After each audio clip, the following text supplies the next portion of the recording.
Hello दोस्तों, आज की इस वीडियो में हम लोग जान रहे होंगे कोटा शहर के बारे में। ये शहर कैसे डेवलप हुआ और यहाँ पर किंग कौन है, कौन सा ऐसा कोचिंग इंस्टीट्यूट है जिसके सर पे अगर आज हम कहें कि कोटा का क्राउन है तो वो कौन सा इंस्टीट्यूट है और कौन सा था, कौन सा है। आप कोटा में पढ़ रहे हैं, आपको मजा आएगा सुन के।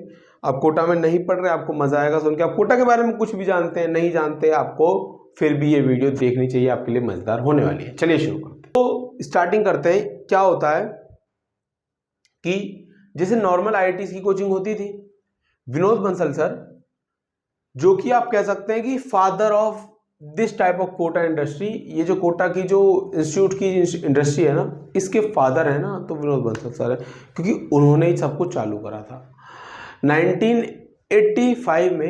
एम आई राइट? बताना जरूर कमेंट में। इसके अंदर यहाँ से, इनके यहाँ से एक बच्चा आईआईटी में सिलेक्ट हो जाता है। अब जैसे ही और बच्चों को पता चलता है कि यहाँ से एक बच्चा आईआईटी में लग गया और लोग भी उनके पास गए, उनकी कोचिंग बढ़ने लगी दिन पे दिन, दिन पे दिन, दिन पे दिन। और वहाँ से चालू होती है बंसल क्लासेस, जिसे जो कोटा को पीछे जानता है उसे पता होगा। कोटा के अंदर बहुत बड़ा नाम था बंसल क्लासेस का। कई इंस्टीट्यूट्स के एचओडी तक वहाँ से पढ़े हुए स्टूडेंट्स हैं। आप इस चीज़ को समझें, कई सारे इंस्टीट्यूट खुले हुए हैं वहाँ के टीचर्स के द्वारा। आप इस चीज़ को भी समझें, ठीक है। जैसे रेजोनेंस, वो वहाँ के सर ने खोला था। करियर पॉइंट, वो वहाँ के टीचर थे। तो कुछ इंस्टीट्यूट्स वहीं से खुले हुए हैं, ये टीचर थे वहाँ पर, ठीक है। अब बंसल क्लासेस के बारे में आपको एक बहुत इंटरेस्टिंग बात बताता हूँ। एक स्टोरी है, सर ने हमें बताई थी। ये क्या थी कि यार बंसल क्लासेस के अंदर टीचर्स कैसे हायर करे गए, कि जब बंसल क्लासेस बढ़ने लगा तो सर ने क्या करा कि वो गए आईआईटीज में, एम्स के अंदर जो अच्छे अच्छे प्रोफेसर थे, डॉक्टर थे, इन्हें हायर करने। जिनके 4-5 साल अब रिटायरमेंट के बचे थे, उनको लेके आए। जो उन्होंने डिमांड करी उस तरह की उन्हें सैलरी दी गई और उसके बाद उनको लेके आए, उन्होंने बच्चों को पढ़ाया और फिर बंसल क्लासेस दिन पे दिन चढ़ता गया। लेकिन वो कहते हैं ना कि जहाँ पे एक गोलगप्पे की ठेली अच्छी चलने लग जाए, वहाँ और लोग अपने गोलगप्पे की ठेली लगाने लग जाते हैं। ये आपने देखा ही होगा। तो यही कोटा में हुआ। अब कंपटीशन आना जरूरी था। मैं ये नहीं कह रहा कंपटीशन बुरा होता है, कंपटीशन अच्छा होता है, बहुत ज़्यादा अच्छा होता है। हेल्दी कंपटीशन हो, उससे अच्छा कुछ नहीं है। बच्चों का इवन इसमें फ़ायदा ही होगा। भाई किसी की मोनोपोली नहीं होनी चाहिए ना मार्केट के अंदर। तो अब और कोचिंग्स आते हैं। यहाँ पर आप देखेंगे कि धीरे धीरे वही है, बंसल क्लास का डिक्लाइन आना चालू हुआ, क्योंकि सर की भी एज बढ़ रही थी। अब वो उतना एफिशिएंटली अपने इंस्टीट्यूट को रन नहीं कर पा रहे थे। तो सर की एज जा रही थी, उसके बाद वाले लोग इतनी अच्छी तरह रन नहीं कर पा रहे थे। बाकी दूसरी कोचिंग बहुत ज़्यादा मेहनत कर रही थी। अब बच्चा कहाँ जाएगा भाई? जो जितने ज़्यादा रैंकर्स प्रोड्यूस करेगा, बच्चा वहाँ जाएगा ही जाएगा। यही नॉर्मल माइंडसेट आजकल यही है कि जिस कोचिंग से टॉप 10 निकलने हैं वहाँ बच्चा भेज देते हैं। तो आप देखेंगे भी कि पेरेंट्स भी इस चीज़ के ऊपर ज़्यादा जाते हैं कि भाई 11th क्लास का बच्चा या 9th क्लास का बच्चा जो आईआईटी जेईई कोचिंग में जा रहा है, तो पेरेंट्स भी ये सोच चलते हैं कि हमारा बच्चा भी टॉप करे, टॉप 9-10 में आए, तो हम उसी कोचिंग में भेजेंगे जिस कोचिंग से बच्चे निकल रहे हैं। तो ज़्यादातर कोचिंग वालों का भी फोकस इसी चीज़ पर रहा।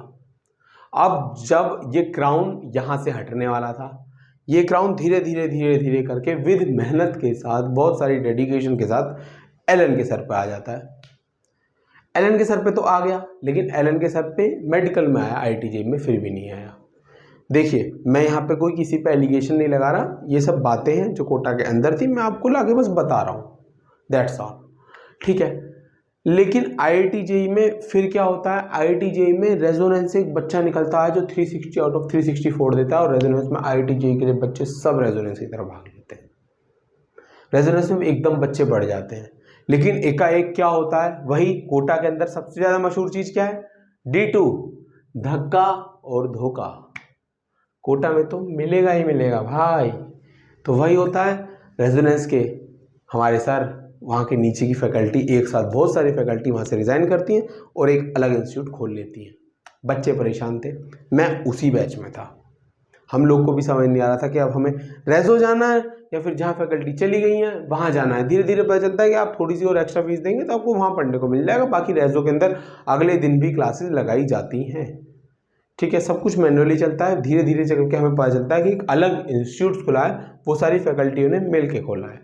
और ये चीज़ केवल रेजोनेंस के साथ नहीं हुई, एलन के भी कई सारे टीचर्स ने एलन को भी छोड़ा है, वहाँ भी गए हैं। अभी आप देख रहे होंगे कुछ मेरे टीचर एलन से भी चले गए। तो ये होता रहता है कोटा के अंदर, कुछ भी नया नहीं है। क्या भैया इसमें फ़ायदा बच्चों का होता है, इसमें फ़ायदा टीचर्स का होता है, इसमें फ़ायदा किसका होता है? यार बच्चों का देखा जाए तो ऐसा कोई इतना फ़ायदा इसमें नहीं होता, बच्चों का नुकसान ज़्यादा होता है। क्योंकि जो बच्चे स्टेबिलिटी के साथ पढ़ रहा है, एक टीचर से कनेक्ट है, वो टीचर अचानक से छोड़ के चला जाए तो दिक्कतें आती हैं। लेकिन वही है, सबका अपना फ्रीडम है, क्या कर सकते हैं। चलिए, अब ये चीज़ इस तरीके से चलती है। लेकिन उसके साथ साथ ये जो क्राउन है एलन के सर पे, अभी एलन में सबसे ज़्यादा बच्चे हैं, एलन एजुकेशन भी उस तरह की दे रहा है, बाकी सब आपको पता ही है जो भी ग्राउंड रियलिटी है। तो उसके बाद आज रात 12 बजे से संपूर्ण देश में संपूर्ण लॉकडाउन होने जा रहा है। बस अब क्या था, अब ये जो ऑफलाइन कोचिंग थी सब डगमगा जाती हैं और इसके बाद ऑनलाइन कोचिंग्स बहुत ज़्यादा इसको पकड़ती हैं।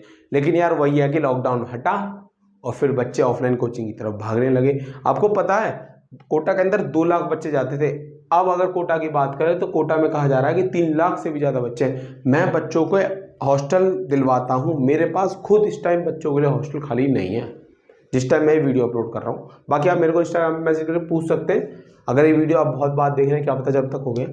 तो अभी तो नहीं है, ये वाला हाल है। तो आप समझने की कोशिश करें कि कितना रश होगा। अब इस रश में जब बच्चे हैं, एजुकेशन है, तो और इंस्टीट्यूट्स आएंगे। जो ऑनलाइन इंस्टीट्यूट थे, जो अपना ऑनलाइन के अंदर अब थोड़ा सा वो चीज़ खोने लगे थे इस बार, उन लोगों ने मौका देखा और सही टाइम पे उन्होंने ऑफलाइन में भी एंट्री मार दी। आपको दोनों के नाम पता है, फिजिक्स वाला और अनअकैडमी। हाँ, इसका भी बच्चों को फ़ायदा आएगा। लेकिन यार एक चीज़ को हमेशा ध्यान रखो, सिलेक्शन को इंस्टीट्यूट आपको कभी ला के नहीं देने वाला, कोई थाली में परोस के आपको सिलेक्शन नहीं दे देगा। किसी भी इंस्टीट्यूट में एडमिशन लेने का मतलब ये बिल्कुल भी नहीं होता कि आपको सिलेक्शन मिल जाएगा, क्योंकि ये सारे इंस्टीट्यूट जितनी सीट है ना आईआईटी में, एम्स में, नीट में, उससे ज़्यादा बच्चे इनके पास ऑलरेडी हैं। तो ये चाह के भी अगर अपने भी सारे बच्चों का एडमिशन कराने बैठे तो भी सारे बच्चों का एडमिशन तो होने से रहा। तो ये चीज़ हमें पता होनी चाहिए, ठीक है। मेहनत आफ्टर ऑल आप ही को करनी है।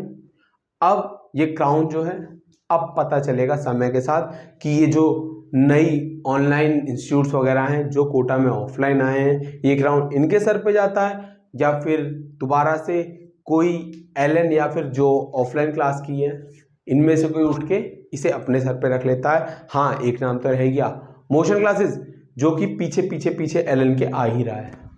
तो आप जरूर मुझे कमेंट बॉक्स में बताना, आप कोटा के लोकल हैं तो आपको क्या लगता है, आप कोटा के बाहर के हैं तो आपको क्या लगता है। मेरी अगर ये वीडियो पसंद आई हो, इन्फॉर्मेटिव, एक अलग तरह की वीडियो इस बार मैंने ट्राई करी थी, कैसी लगी प्लीज़ कमेंट में जाके जरूर बताएं। मिलता हूँ आपसे नेक्स्ट वीडियो में, टिल देन बाय बाय।